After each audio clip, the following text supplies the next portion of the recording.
வணக்கம். நான் ஸ்ரீரங்கம் ரவி உங்களோட பேசிகிட்ருக்கேன். இது ஜூன் மாத பலன்களுக்கான நிகழ்ச்சி. மேஷராசி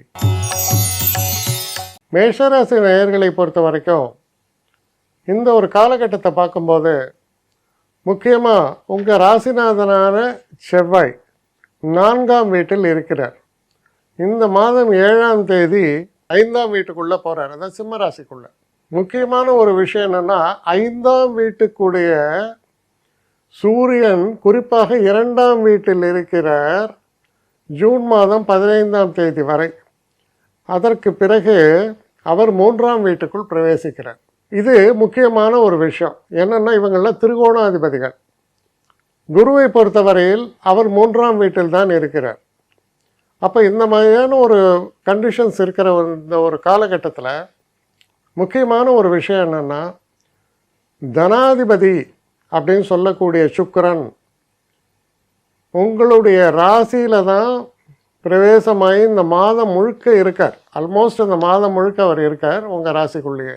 இது உங்களுக்கு கிடைச்ச ஒரு மிகப்பெரிய ஒரு நன்மை. என்னென்னா, எப்போவுமே சுக்கிரன் நம்ம ராசிக்குள்ளே இருக்கும்போது நம்ம மனசில் ஒரு உற்சாகம், என்ன சொல்கிறது, ஒரு 10 வயசு சின்னவராயிட்டா போல் ஒரு இளமை, ஒரு தன்மை, அந்த மாதிரியெல்லாம் இருக்கும்.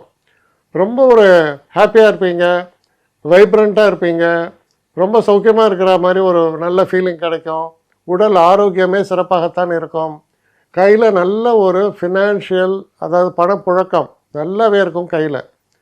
அதே நேரத்தில் புதனானவர் 2ஆம் வீட்டில் இருக்கிறார். அதுக்கப்புறம் இந்த மாதம் ஒரு 21 தேதிக்கு அப்புறம் அவர் 3ஆம் வீட்டுக்குள்ளே போகிறார். இப்போ இந்த புதனை பொறுத்த வரைக்கும் என்னென்னா, கல்விக்கு அதிபதி புதன். அப்போ படிக்கக்கூடிய மாணவர்களுக்கெல்லாம் இந்த காலகட்டத்தில் நீங்கள் பண்ணக்கூடிய முயற்சிகள் ரொம்ப சிறப்பாக இருக்கும். வாக்குவன்மை சிறப்பாக இருக்கும். தொழில் சம்பந்தப்பட்ட விஷயங்களை பார்க்கும் பொழுது தொழிலுக்கு அதிபதியான 10ஆம் வீட்டுக்குடைய சனி 12ஆம் வீட்டுக்குள்ளே இருக்கார். அப்போ அது ஒரு 7 நாட்டு சனிங்கிற ஒரு தன்மை உண்டு அதுக்கு. அப்போது தொழில் சம்மந்தப்பட்ட விஷயங்களில் ஓரளவு நீங்கள் எச்சரிக்கையாகத்தான் இருக்க வேண்டும், இல்லைன்னு சொல்லலை. அதே நேரத்தில் சனி 2ஆம் வீட்டையும் பார்வையிடுவதால் தேவையில்லாத சச்சரவுகள், தேவையில்லாத பேச்சுக்கள், இதனால் சில தொல்லைகள் வருவதற்கான வாய்ப்புகள் ஏற்படலாம். அதனால் ஓரளவுக்கு கொஞ்சம் ஜாக்கிரதையாகவும் நீங்கள் பிஹேவ் பண்ணணும்.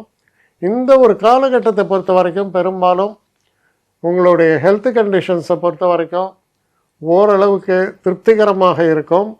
அதே நேரத்தில் 9ஆம் வீட்டை சுக்கிரன் பார்ப்பதால் சில நேரங்களில் வெளிநாட்டு பயணங்கள் போவதற்கான வாய்ப்புகளும், சில நேரங்களில் நம்ம மனசில் சில நீண்ட நாள் இருக்கக்கூடிய சில ஆசைகள் பலிதமாவதற்கும், அதே போல் பெண்களுக்கு புத்திர பாக்கியம் ஏற்படுவதற்கும் இது ஒரு நல்ல நேரம்னு நம்ம எடுத்துக்கலாம்.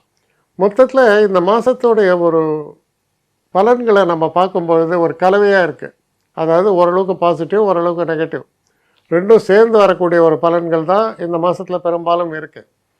ஆனால் 11ஆம் வீட்டில் இருக்கக்கூடிய ராகு, 5ஆம் வீட்டில் இருக்கக்கூடிய கேது மிக சிறப்பான ஒரு விஷயம்.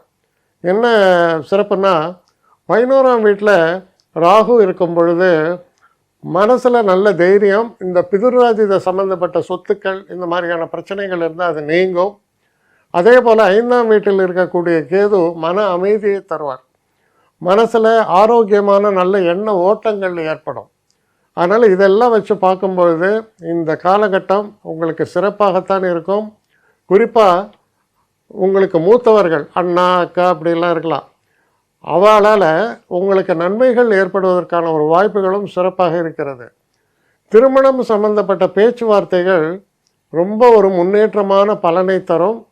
திருமணம் நிச்சயிக்கப்படும். என்னடா இது குரு 3ல் இருக்கார் இப்படி சொல்கிறாருன்னு நினைக்காதீங்க. குரு 7ஆம் வீட்டை பார்க்கிறார்.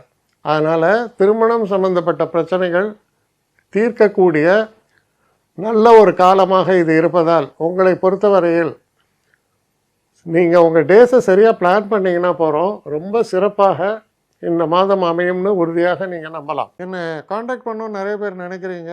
தயவு செஞ்சு என்னை காண்டாக்ட் பண்ணுறதுக்கு ஒரு மெயில் அனுப்புங்க, srirangamravi1@gmail.com. இது ஸ்க்ரீனில் பார்க்கலாம், இது அப்பியர் ஆகும். இந்த மெயிலுக்கு எனக்கு அனுப்புங்க.